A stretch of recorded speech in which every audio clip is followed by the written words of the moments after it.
오늘은 마태복음 19장의 말씀을 통하여서 본래 그렇지 아니하니라 라는 말씀을 가지고 은혜를 나누고자 합니다. 하나님의 말씀을 읽고 예배를 드리지만 하나님의 말씀을 오해하고 혹은 나의 욕심대로 해석하여서 이용하는 것들이 많다는 거죠. 그래서 하나님의 본래의 뜻을 깨닫고 그 본래의 의미대로 살아가는 것이 바로 우리 성도들이 예수님의 제자들이 해야 할 일임을 다시 한번 마음에 새기는 시간 되기를 간절히 소망합니다. 지난주 말씀이 마태복음 18장 말씀. 예수님은 18장의 말씀을 통하여서 세 번의 예화를 들어 말씀하십니다. 첫 번째로는 어린아이 하나를 제자들 사이에 세우고 천국은 이 어린아이와 같이 겸손하지 않으면 들어갈 수 없는 곳이야 라고 말씀하십니다. 또한 잃어버린 어린 양 한 마리의 예화를 통하여서 천국은 끝까지 사랑하여서 그 어린 양 한 마리를 찾아 헤매는 그 사랑이 바로 천국이야 라고 말씀하시고, 또 마지막은 1만 달란트 비유를 통하여서 끝까지 용서하고 끝까지 사랑하는 것이 바로 천국이야 라고 우리에게 말씀하십니다. 우리는 하나님의 나라 백성으로 사랑하고 용서하고 끝까지 사람 앞에 겸손하게 하나님을 바라보는 그러한 삶이 우리 안에 넘치기를 소망합니다. 오늘 그 말씀을 하시고 예수님은 갈릴리, 1절에 보시면 갈릴리에서 유대 지역으로 이동하십니다. 예수님은 대부분의 시간을 갈릴리에서 보내셨습니다. 갈릴리에서 말씀을 전하시고 병자를 고치시고 갈릴리에서 가르치시고 고치시며 그리고 하나님의 나라를 전파하시는 모든 대부분의 일들을 하셨는데, 이제는 갈릴리를 떠나 유다 지역 중심부로 이동하시는 거죠. 그리고 유다 지역에서도 예루살렘 성으로 들어가십니다. 그 이유는 십자가를 지기 위해서. 예수님은 마지막 시간을 자신이 십자가를 지는 것 그리고 죽음과 부활에 대해서 제자들에게 계속 말씀하시며 이제 행동으로 옮길 시간이 점점 가까이 오고 있는 것이죠. 그래서 갈릴리에서 유대 지역으로 이동하시고, 그 소식을 들은 사람들이 2절 말씀에 보시면 큰 무리가 예수님 앞에 나아옵니다. 그 아무 영문도 모르는, 예수님이 왜 유대 지역으로 오는지, 예수님이 어떠한 뜻을 가지고 그 지역에 오는지 알 턱이 없는 사람들은 예수님 앞에 모여 예수님 나 좀 고쳐주십시오, 예수님 나 좀 사랑해 주십시오, 나 좀 살려주십시오 하고 예수님께 나와 예수님께 간구하는 모든 자들을 주님께서는 고치십니다. 예수님 앞에 나오는 수많은 사람들이 있고 수많은 이유가 있습니다. 오늘 3절에는 바리새인들이 예수님께 나아오는데요, 그들은 예수님을 시험하고자 나왔다라고 기록되어 있습니다.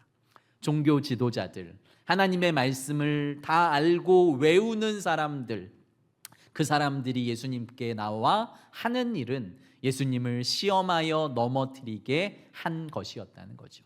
사랑하는 성도 여러분, 어떤 마음으로 예수님께 나오셨습니까? 어떠한 마음으로 예배에 임하십니까?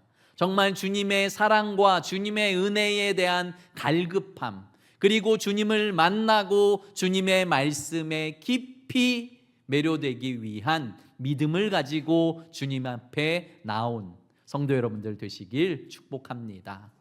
어떤 사람들은 의심하며 넘어뜨리게 하기 위하여 교회에 나오는 사람도 있죠. 유명한 교회 목사님 중에 한 분이 간증을 합니다. 굉장히 잘 나가는 기자 출신이었습니다. 기자였는데 본인의 아내가 처녀 때는 교회에 다니다가 결혼을 했는데 남편과 시댁이 무서워서 교회를 다니지 못한 거예요. 그런데 10년, 20년이 지나고 이제 아내가 교회를 다녀야겠다라는 결단이 생겼는지 하루 이틀 집에서 사라지기 시작하더래요. 새벽에 일어났는데 아내가 없는 거예요. 그 다음날 일어났는데 아내가 또 없습니다. 이제 아내를 미행하기 시작합니다. 그런데 큰 교회에 가장 앞에 가서 새벽 예배를 드리고 있는 거죠. 내가 이 교회의 비리를 밝히고 예수님이 없다는 것을 밝혀내야겠다라는 마음으로 2층의 가장 구석에서 예배드리기 시작했답니다. 하루를 예배드리고 이틀을 예배드리고 3일을 예배드리는데 갑자기 찬송가 소리에 눈물이 자기도 모르게 흘러내리더래요. 자기는 기자여서 눈물 흘리는 적이 없는데 그것을 고발하고 자신이 기자기 때문에 어떤 프로그램의 그 이단이라고 잘못된 종교라고 고발하기 위해서 연구했는데 오히려 예배를 통해서 자기가 예수 그리스도, 나는 왜 눈물을 흘리고 있을까? 진짜 예수님이 있는 것이 아닐까라고 성경을 읽기 시작하는데 순식간에 신약을 몇 번이나 정독했답니다. 반성해야겠죠. 처음 믿는 사람이 예수님이 살아계신 하나님이 아니라는 것을 고발하기 위해서 몇 번이나 신약을 정독하고 난 후에 내린 결론이 예수님은 살아계신다. 예수님은 살아계시는데 교회는 왜 이럴까? 성도는 왜 이럴까라는 생각을 가졌대요.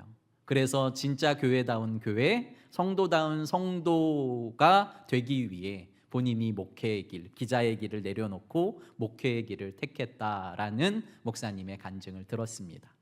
이처럼 교회에 나오는 여러 가지 이유와 생각들이 있어요. 어떤 분들은 교회를 이용해서 자신의 성공 아니면 자신의 부귀영화를 위해 교회를 다니는 사람도 있고, 그런데 우리는 어떠한 마음으로 어떠한 생각으로 지금 오늘 주님 앞에 나와 예배하고 있는지 돌아보아야죠. 3절 말씀 다시 한번 읽겠습니다. 시작. 바리새인들이 예수께 나아와 그를 시험하여 이르되 사람이 어떤 이유가 있으면 그 아내를 버리는 것이 옳으니까. 아멘. 성경에 박사들인 바리새인들이 예수님을 시험하고 넘어뜨리기 위해서 예수님께 질문합니다. 예수님, 어떤 이유라면 그 아내를 버리는 것이 마땅합니까? 언제 아내를 버려도 괜찮습니까? 라는 질문을 하는 거죠. 이는 그를 시험하여 넘어뜨리고자 함이니까요. 세례 요한의 모습을 상상하시면 됩니다.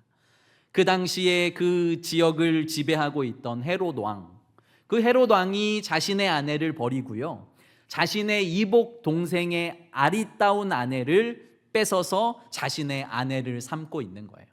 그것이 음란한 죄다, 그것이 죄다라고 지적하는 세례 요한을 감옥에 가두었고 결국은 그는 참수형에 처해지게 됩니다. 이 상황을 아는 바리새인들, 이것을 이용하여서 예수님의 대답 여하에 따라서 예수님이 헤롯 왕에게 세례 요한과 같은 똑같은 일을 겪게 하고 싶었던 것이죠. 예수님은 그들의 질문의 의도를 분명히 아셨습니다. 그리고 4절, 5절 이렇게 대답하십니다. 4절, 5절 같이 읽겠습니다. 시작. 예수께서 대답하여 이르시되 사람을 지으신 이가 본래 그들을 남자와 여자로 지으시고 말씀하시기를 그러므로 사람이 그 부모를 떠나서 아내에게 합하여 그 둘이 한 몸이 될지니라 하신 것을 읽지 못하였느냐. 아멘. 예수님께서는 태초의 창세기 말씀, 태초에 하나님이 본래 남자와 여자를 그리고 가정을 창조하신 목적에 관해서 말씀하시는 거죠. 3절 말씀해 보십시오. 본래라는 말씀을 하세요. 그러니까 하나님의 뜻은 남자와 여자를 창조하시고 하나님께서 말씀하시기를 둘이 그 부모를 떠나서 한 몸을 이루라라는 말씀을 너희가 듣지 못하였느냐. 바리새인도 서기관도 종교 지도자라는 사람들도 자신의 욕심에 따라서 자신의 쾌락을 앞세워서 아내를 버리던 시대, 그들에게 너희들이 하나님의 말씀을 읽지 못하였느냐, 너희들이 하나님의 말씀을 외우면서도 하나님의 말씀의 본래 뜻을 알지 못하는구나 라고 저들에게 말씀하시는 거죠. 그러면서 주님의 뜻을 알리십니다. 6절 말씀 같이 읽겠습니다. 시작. 그런즉 이제 둘이 아니요 한 몸이니 그러므로 하나님이 짝지어 주신 것을 사람이 나누지 못할지니라 하시니. 아멘. 그런즉 하나님의 본래 의도는 남자와 여자를 창조하시고 둘이 한 몸이 되게 하셨으니까 하나님이 한 몸이 되게 하신 그 부부를 사람이 의무로, 그리고 사람이 자신의 기호에 따라 자신의 욕망에 따라 갈라놓는 것은 옳지 않다라고 주님께서 분명하게 선포하고 계십니다. 사랑하는 성도 여러분, 남편이 너무 사랑스러우시죠? 아내가 너무 사랑스러우시죠? 이런 정적이 네 하고 대답하셔야죠. 한 부부가 있었습니다. 아내는 성실하게 하나님을 믿으며 가정을 돌보는 아내였는데요, 남편은 아주 가끔 교회는 가지만 아주 방탕하게 사는 사람이었습니다. 술만 먹으면 집으로 와서 고함을 치고 아내를 때리는 사람. 아내는 그 고난을 자신의 집에 있는 나무 기둥에 고난을 당하는 날마다 망치를 가지고 못을 그 나무 기둥에 하나씩 박았답니다. 큰 나무 기둥에 자신이 맞을 때마다, 자신이 욕을 먹을 때마다, 거기다가 남편이 외도를 하고 또 남편이 집에 들어오지 않고 온갖 어려움이 있을 때마다 이 아내는 매일 못을 하나 기둥에 박기 시작했다는 거예요. 나무 기둥이 몇 년이 지나고 나니까 그 못으로 가득했습니다. 어느 날 아내가 남편을 불러서 이야기하는 거예요. 여보, 이 기둥을 보십시오. 이 기둥에 못이 무수하게 박혀 있죠. 당신이 나에게 고난을 줄 때마다 나는 하나님께 기도하며 이 못을 박았습니다. 이 나무 기둥이 바로 저의 마음이에요. 이 이야기를 들은 남편은 하나님의 감동이 있었는지 감동을 받고 변화되기 시작합니다. 그날 저녁에 아내는 잠이 들고 남편은 그 못 박힌 나무 기둥을 붙잡고 하나님 앞에 회개하기 시작하죠. 그러면서 하루하루 변화된 삶을 살아갑니다. 다음 날부터 아내가 그 못을 하나씩 뽑기 시작하는 거예요. 남편에게 고마운 마음이 들 때마다, 남편이 사랑스러울 때마다, 남편에게 감사한 마음이 들 때마다 못을 하나하나 뽑았고, 또 몇 년이 지난 후에 그 기둥에는 못이 하나도 남아있지 않았습니다. 그 아내가 그 남편을 다시 부릅니다. 여보, 너무 고마워요. 이제 이 나무 기둥에 못이 하나도 남아있지 않습니다. 그런데 이 남편이 눈물을 뚝뚝 흘리면서 여보, 그 기둥의 못은 다 사라졌지만 그 못자국은 그대로네요 라고 말하면서 당신 마음의 상처의 자국이 사라질 때까지 내가 더 노력하겠습니다 라고 그 아내와 함께 얼싸안고 울었다라는 것이죠.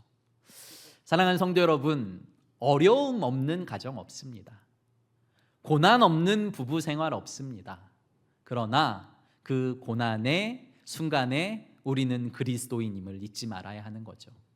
하나님께서 남자와 여자를 합하여서 두 몸이 아니라 한 몸이 되게 하셨어요. 하나님이 하나가 되게 하셨는데 그것을 자른다는 것은 다시 두 개가 되는 것이 아니라 반반이 된 것처럼 되어버릴 수 있다라는 것이죠. 우리는 하나님의 말씀을 사모하며 그 말씀에 순종하는 자들로서 내 아내를 더욱 사랑하고 내 아내를 더욱 섬기고 내 아내와 서로 용서의 관계를 가져야 함을 우리는 기억하게 됩니다. 예수님은 마태복음 18장에 끝까지 용서해, 끝까지 사랑해, 끝까지 겸손해 라는 말씀을 하시고 이 사건이 이어지는 것을 통하여 통하여서 우리가 부부 관계를 바라본다면 우리는 끝까지 남편을 사랑하고 끝까지 용서하고 끝까지 겸손해야죠. 반대로 남편은 아내를 끝까지 사랑하고 끝까지 용서하고 그 아내의 낮아짐, 그 아내보다 낮아져서 그것을 섬기는, 아내를 섬기는 자리까지 내려가야 서로 사랑하며 서로 한 몸을 이룰 수 있다라고 말합니다. 이 원리는 가정에도, 자녀와의 관계에도, 부모와의 관계에도, 형제 자매와의 관계에도, 교회에서 권사님과 집사님과의 관계에도 적용되는, 사랑하지 않으면, 용서하지 않으면, 겸손해지지 않으면 서로 하나 될 수 없다는 것을 우리는 기억해야 하는 것이죠. 그러면서 주님께서 나눌 수 없어 라고 말씀하시는데, 그 은혜로운 말씀에 바리새인은 다시 재차 질문을 합니다. 7절 말씀 보십시오. 같이 읽겠습니다. 시작. 여짜오되 그러면 어찌하여 모세는 이혼 증서를 주어서 버리라 명하였나이까. 아멘. 아멘. 모세는, 선생님, 그러면 모세는 왜 이혼 증서만 주면 버려도 된다라고 말했습니까? 라고 묻는 거죠. 그때 예수님께서 또 8절의 말씀을 하십니다. 같이 읽겠습니다. 시작. 예수께서 이르시되 모세가 너희 마음의 완악함 때문에 아내 버림을 허락하였거니와 본래는 그렇지 아니하니라. 아멘. 여기도 8절의 끝에 보시면 본래는 그렇지 아니함이라. 모세가 이혼 증서를 주고 아내를 버려라고 한 말의 속 깊은 뜻은 그게 아니야, 버려도 된다는 뜻이 아니야 라고 말씀하는 거죠. 우리는 하나님의 말씀을 오해하고 내 마음대로 해석할 때가 많다라는 것입니다. 당시의 여자의 그 상태를 한번 생각해 보십시오. 아내는 남편에게 종속된 한 사람에 불과했습니다. 언제든지 남자가 여자를 버릴 수 있던 당시. 문헌에 따르면 설거지하다가 그 접시를 깨트려서 기분 나쁘다고 여자를 버릴 수 있었습니다. 버린 사람도 있었습니다. 그리고 밥을 하다가 밥을 태웠다고 여자를 버리기도 하고, 일어났는데 얼굴이 못생겼어? 버리기도 하고. 오늘날은 말도 안 되는 말이지만 그 당시에 그랬다고요. 아내가 남편에게 버림을 받으면요, 할 수 있는 게 없었습니다. 당시 여자들은 경제적인 활동을 거의 할 수 없었기 때문에, 룻 보시면 아시잖아요. 그냥 밭에 가서 이삭이나 줍고 끼니를 때울 수밖에 없는 사람들이 대부분이었습니다. 그러니까 다른 남자를 찾거나 다른 남자에게 기댈 수밖에 없는 거죠. 그런데 이혼 증서가 없으면 다른 남자와 함께 또 합하는 그것이 음란죄가 되어서 돌을 맞아 죽임을 당할 수밖에 없는 거예요. 그러니까 그 여인들, 아내들의 처지가 너무 극도로 안 좋았죠. 그러니까 그냥 버리면 음란죄로, 그리고 그의 상황이 정말 극악으로 치닫기 때문에 이혼 증서라도 주어서 좀 버려라.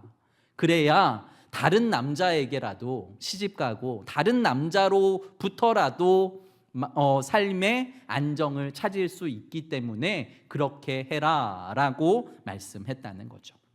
그런데 이것을 이혼 증서만 주면 얼마든지 버려도 돼 라고 생각하는 저들의 마음을 주님께서는 아파하셨습니다. 그러면서 9절에 주님의 뜻을 알게 하십니다. 9절 같이 읽어볼까요? 시작. 내가 너희에게 말하노니 누구든지 음행한 이유 외에 아내를 버리고 다른 데 장가드는 자는 간음함이니라.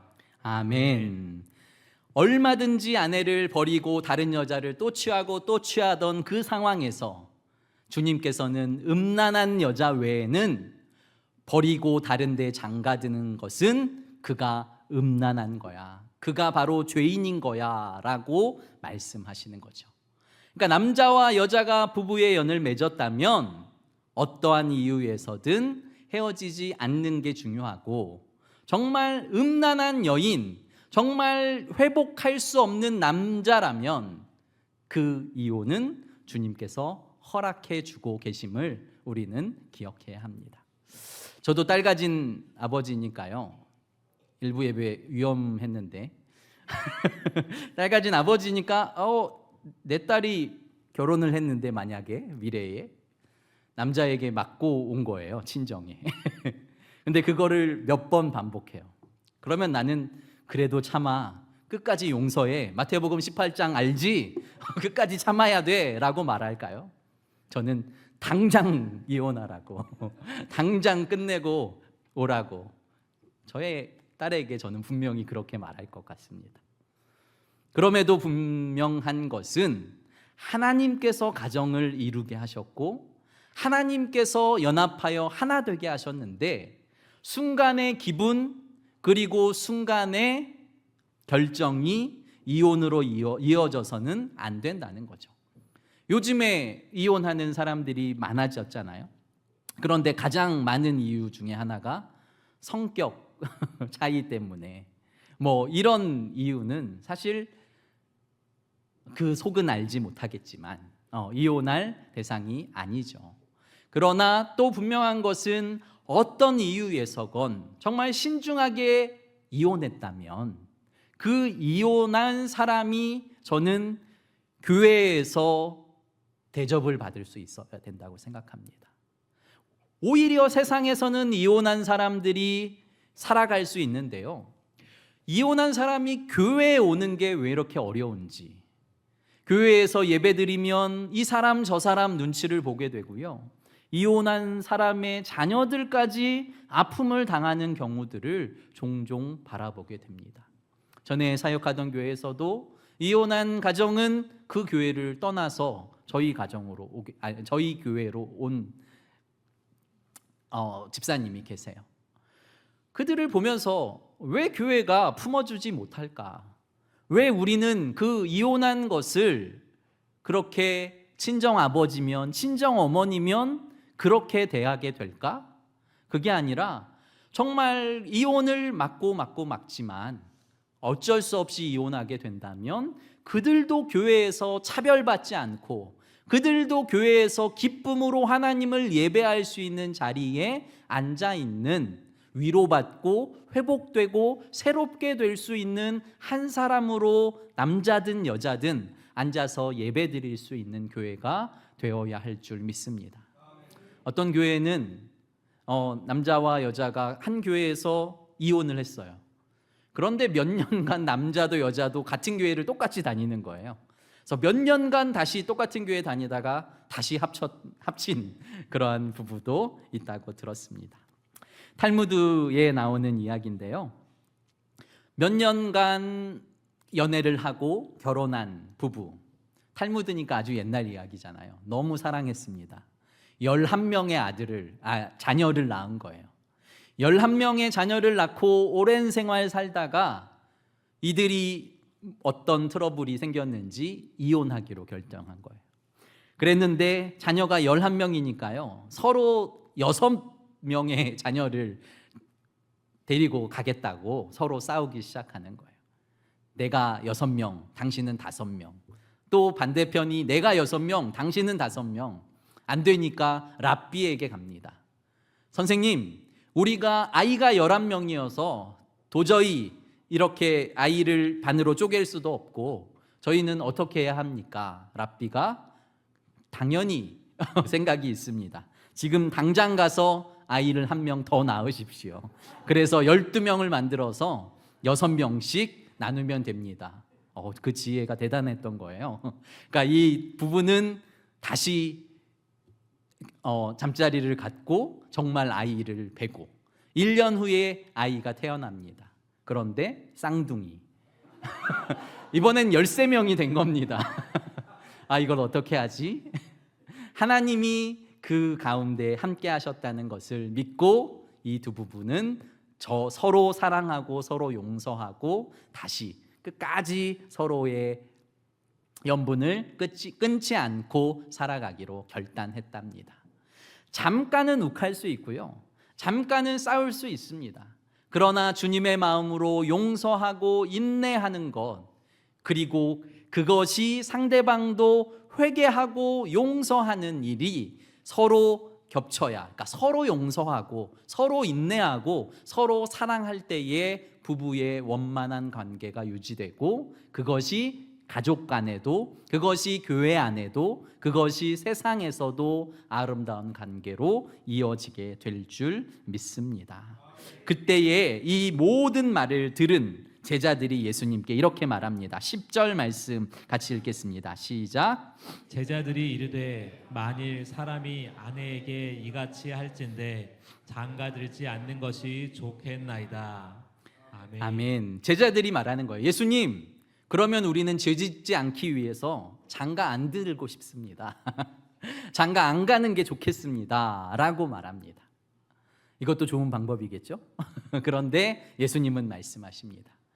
예수님은 선천적으로 고자인 사람, 그리고 후천적으로 고자인 사람, 그리고 하나님의 나라를 위해 스스로 고자로 살아가기로 결단한 사람만, 그러니까 특별한 은사를 받은 사람 외에는 혼자 사는 것보다는 결혼하는 것이 옳다라고 말씀합니다. 왜냐하면 혼자 살면서, 결혼하지 않고 혼자 살면서 죄를 짓는 사람들이 더 많기 때문이에요. 자신의 음란을, 자신의 정욕을 컨트롤하지 못하고 더 음란한 것에, 더 악한 것으로 빠져드는 사람들이 많기 때문에, 조절하지 못하는 사람들은 결혼하여서 그 결혼의 과정을 통해서 하나님께서 성숙시키시고 하나님을 발견하고 더 사랑하고 섬기면서 부부 안에 한 몸을 이루는 것이 무엇인지 발견하기를 원하시는 주님의 뜻을 깨달으시는 성도 여러분들 되시기를 예수 그리스도의 이름으로 축복합니다. 사랑하는 성도 여러분, 주님께서는 본래 뜻이 무엇인지 깨달아라 라고 말씀하십니다. 본래 뜻이 하나님의 나라와 우리가 하나님의 백성답게 살아가는 것이죠. 그런데 우리는 자꾸 세상에서 성공하고 세상에서 높아지고 세상에서 이름을 떨치려고 하지만, 주님께서는 하나님의 나라 백성은 누구보다 겸손해져야 하고, 누구보다 사랑이 많아야 하고, 누구보다 용서의 자리에 있어야 함을 우리에게 깨닫게 하시고, 그로 말미암아 가정이 살아나고 자녀가 살아나고 교회가 살아나고 나라와 민족이 살아나는 놀라운 은혜의 역사들이, 그리고 상처받은 자들이 우리 교회에 와 회복과 치유가 일어나는 놀라운 은혜의 역사들이 우리 교회 안에 넘치게 되기를 예수 그리스도의 이름으로 축복합니다. 기도드리겠습니다. 거룩하고 존귀하신 아버지 하나님, 감사와 찬송과 영광을 돌립니다. 결혼의 본래 의미는 하나님께서 한 몸 되게 하시는 것입니다. 쉽게 우리가 갈라서는 것은 주님의 뜻이 아닙니다. 아버지 하나님, 우리가 주님의 뜻을 깨닫고 나를 자랑하고 나를 높이는 것이 아니라, 부부가 서로 나를 낮추고 나를 비우고 상대방으로, 주님으로 우리의 마음을 채울 때에 서로 사랑하게 되고 서로 용서하게 되고 서로 한 몸을 끝까지 이룰 수 있다는 것을 기억하고, 주님의 말씀으로, 주님의 은혜로, 주님의 능력으로 오늘 하루도 우리의 가정을 새롭게 하시는, 우리의 삶을 변화시키시는 주님으로 말미암아 기쁨의 날이 되게 하여 주시옵소서. 우리의 예배를 받으시는 주님을 찬양하오며 사랑 많으신 예수님 이름으로 감사하며 기도드립니다. 아멘.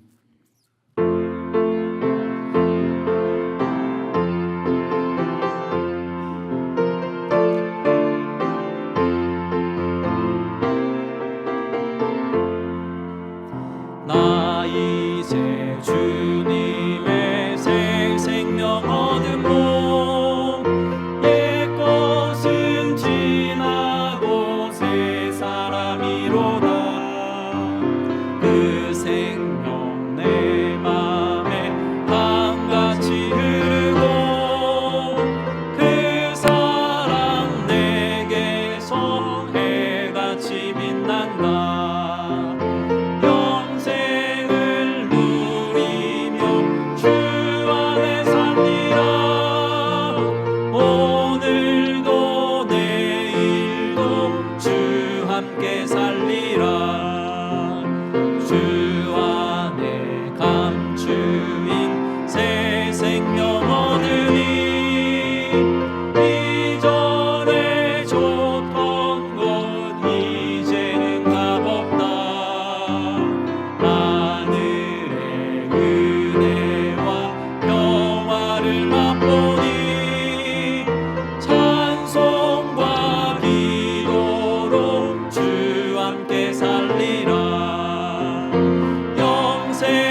우리 말씀을 놓고 함께 기도하며 나아가길 원합니다.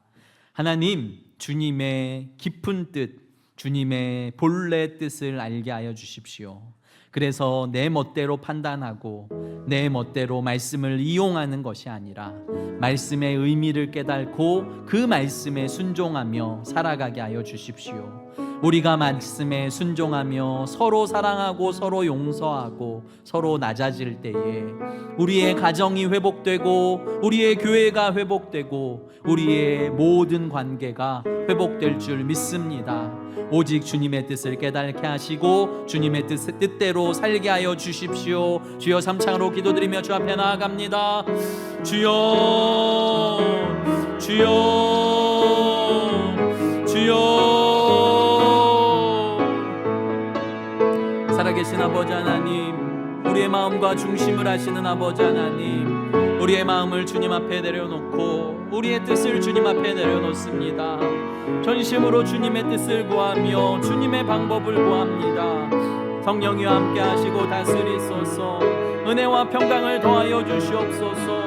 우리의 마음과 생각을 지키시는 아버지 하나님, 우리의 마음을 주님 굽어 살펴주셔서 마음에 병약한 자들, 마음이 아파 아버지 하나님 주님의 은혜가 필요한 자들에게 주님의 은혜와 자비를 지켜주시고 채워주시고 변화시켜주시고 온전케 하여 주시옵소서.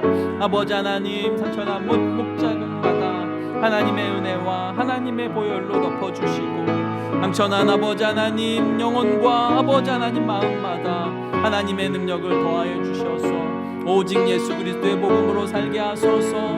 오직 예수 그리스도의 은혜로 살게 하소서. 오직 예수 그리스도의 능력으로 살게 하소서. 전심으로 주님을 기대하며 소망하오니 주여 함께 하시고 다스리시고 은총을 더하여 주시옵소서. 거룩하신 아버지 하나님, 우리의 남편, 우리의 아내들을 위해 기도합니다. 주님께서 말씀처럼 남녀가 둘이 하나 되어 가정을 이루게 하시고 한 몸을 이루게 하셨습니다.